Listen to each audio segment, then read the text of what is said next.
연불의 이점에 대해서 얘기하고 싶습니다. 먼저 사람들은 종종 가치 있는 것은 무료로 사용하고 사람들이 강제로 만들어가지고 인공적으로 만들어가지고 어거지로 만드는 것은 아주 비싼 돈을 주고 산다는 것입니다. 그게 어떤 건가요? 에어컨 바람 시원하죠. 아주 시원하고 쾌적한 것 같이 느껴지지만 실제로 나무 숲속에 아주 울창한 나무 숲속에 들어가면 정말 시원하고 피톤치드도 나오고 음이온도 나오고 정말 너무 좋잖아요. 산소도 아주 풍부하고 정말 쾌적하고 기분이 좋습니다. 그런데 그거를 그대로 우리 집에서 그런 걸 느끼게 하려고 에어컨을 설치를 합니다.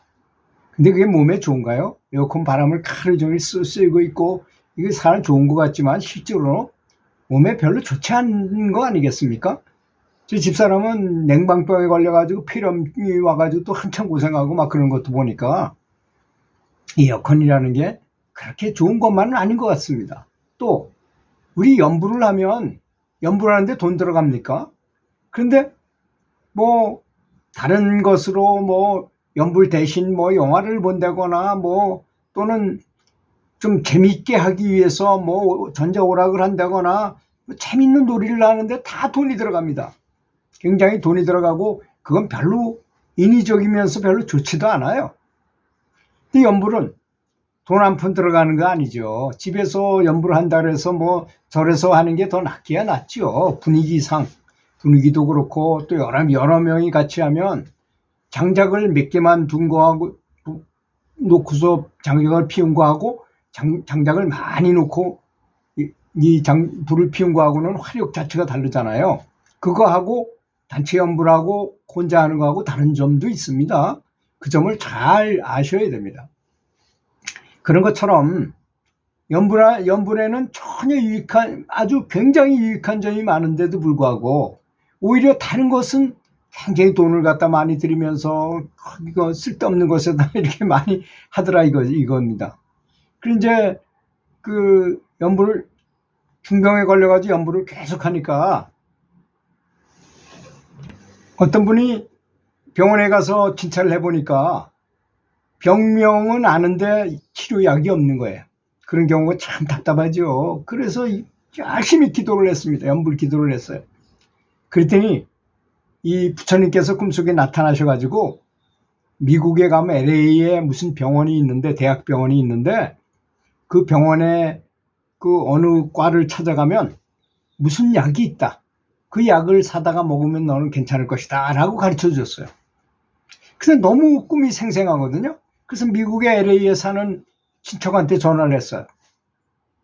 그 아주 가까운 친척한테 전화를 해서 그거 약 좀 구해가지고 좀 보내다오.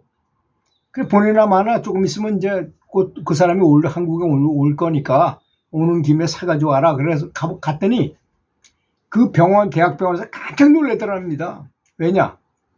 이 신약을 개발해가지고 오늘 처음으로 시판하는 날인데 한국이라는 나라에서 그걸 어떻게 알고 맨 처음에 사러 왔느냐 이거야.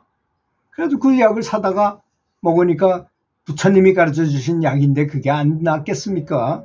그걸 먹고 완벽하게 병이 낫다는 것이죠. 이런 여러 가지 가피를 받아요.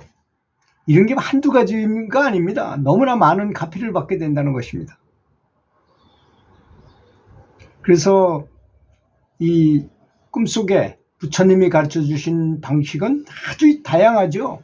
그렇게 지금은 정보를 제공하신 거고 지혜를 주신 거고 또 어떨 때는 이제 내가 불이 나가지고 막 관세음보살을 부르면서 막 이렇게 하는데 어떤 알 수 없는 어떤 사람이 와가지고 소화기를 3개를 놓고 가는 거야. 그래서 그 소화기를 갖고 올라가서 불을 껐어요. 근데 나중에 와서 이렇게 그 갖다 놓은 사람이 누군지를 찾아보니까 도무지 없더라는 거예요. 부처님이 사람을 보내가지고 거기다 갖다 놓은 거였다는 것입니다. 그런 예는 또 있죠. 우리 뭐 큰 스님께서 체험하신 거잖아요. 금호선사께서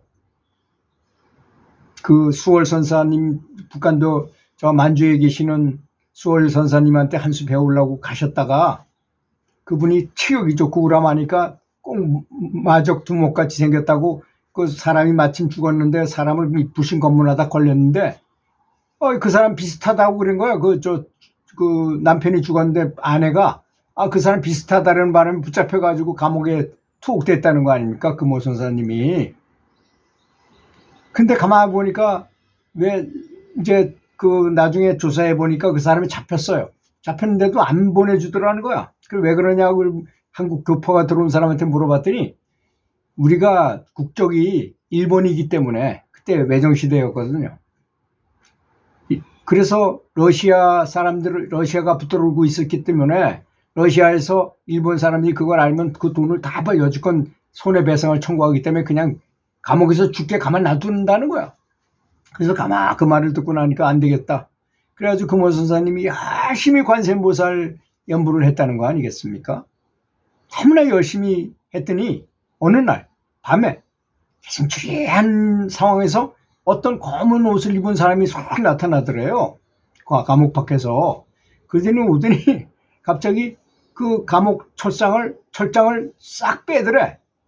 그 튼튼한 놈의 철장이 딱 부러지면서 쑥 나오더래. 그러더니 다시 싹 꼽아놓고 자기를 보고 씩 웃고 싹 가더라는 거야. 그래서 깜빵에 그냥 확실히 잠겨져 있으니까 오면 간수들은 다 자잖아요. 뭐라고 골치 아프게 그걸 보고 있습니까? 봐도 전혀 도망갈 일도 없는데 감옥에 철장에 탁 갇혀 있는 사람들을. 그래서 자기가 이제 그 사람들 잘 때 살짝 이걸 열어보니까 그게 빠지더라는 거야. 그래서 그 사이로 싹 빠져나가가지고 도로 끼워놓고 싹 나가가지고 그 옥수수밭을 통해서 계속 갔대요.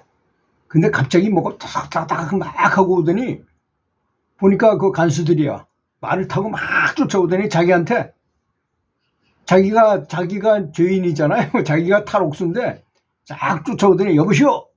여기 죄수 하나 도망하는 거 못 봤어? 그러더래. 못 봤는데요. 그랬더니까 그냥 또 다닥다닥 가더래. 이게 바로 관세음보살님의 가피력입니다. 그 사람 눈에는 이 사람이 보통 농민인 것처럼 보였던 것입니다. 그 죄수복을 입었음에도 불구하고 이렇게 달리 보이게 만드는 가피를 내리신 거죠. 그래가지고 무사히 그 수월 스님을 만나고 이렇게 돌아왔다는 그런 말씀이 있거든요. 그래서 연불에서 나오는 가피력이라는 거는 상상을 초월합니다. 어떻게 해결이 되는지. 만약에 사업에 실패해가지고 굉장히 어려운 환경에서 기도를 아주 열심히 하다 보면 어떤 사람이 나타나서 돈을 빌려준다거나 또는 내가 환급금이 돈을 많이 지불한 게 있었는데 그걸 환급금을 받아가라고 통지가 와가지고 딱 가보면 빚을 갖고도 남을 만한 돈이 딱 온다거나 여러 가지 해결책이 생기고 또 어떨 때는 좋은 아이디어가 생겨. 또 어떨 때는 나에게 가장 적당한 사람을 나타나게 만들어요. 그래서 어떤 친구가 옛날에 있던 나를 아주 친했던 친구가 찾아와가지고 이런 얘기 저런 얘기 하다 보니까 그런 건 내가 쉽게 해결할 수 있어 하면서 이렇게 길을 탁 열어줘가지고 또 딱 성공하게 하거나 이렇게 엄청나게 사람을 통해서 가피를 내리시기도 하고 꿈속에서 지혜를 가르쳐 주시기도 하고 그렇지 않습니까? 여러 가지 면에서 아주 여러 가지 각도로 지혜를 주신다는 것입니다. 자, 그렇다면 연부를 해가지고 이런 가피를 얻으려면 어떻게 해야 될까요? 가 중요하겠죠. 전 두 가지를 제시하고 싶어요. 하나는 자비심입니다.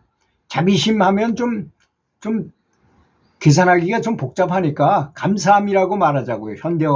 현대식으로 좀 해서 무엇이든지 감사하고 특히 가장 감사해야 될 거는 우리가 연부를 하는 부처님에 대해서 감사해야 되겠죠. 두 번째는 내 속에도 자성불이 있으니까 내 속에도 부처가 있으니까 내 속에 있는 부처한테 아주 감사하는 마음을 갖고 주변에 있는 모든 사람에게 감사한 마음을 갖고 두 번째는 지혜를 가져야 됩니다. 감사와 지혜가 필요하다고 저는 생각해요. 왜냐하면 우리가 불태전의 경지를 간다거나 깨달음을 얻는다는 것도 지혜이기 때문에 그렇습니다. 가장 큰 의미의 지혜잖아요, 그것이.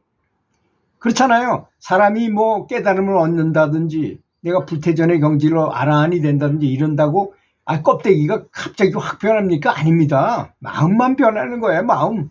바라보는 시각만 변하는 거거든요. 그게 지혜잖아요. 그러니까.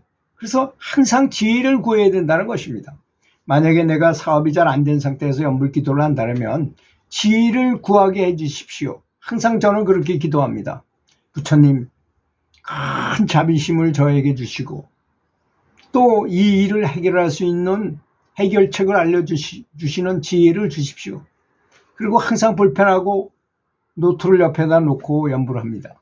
그러다 조금만 좋은 생각이 들면 얼른 기록하거나 그림을 그려놓거나 이러지 않으면 이 지혜는 휘발성이 있어서 즉시 적지 않으면 잊어버리는 것입니다. 만약에 항상 생각났다. 그러면 지식이에요. 지혜가 아닙니다. 지혜는 만나기도 어려운 거예요. 사실 지혜 한 번만 잘 만나면 재벌이 될 수도 있어요. 그것 때문에 정말 연불에는 유익한 점이 너무나 많습니다. 오늘은 연불로 극락왕생을 할 수 있는 두 날개에 대해서 말씀드렸습니다. 감사합니다.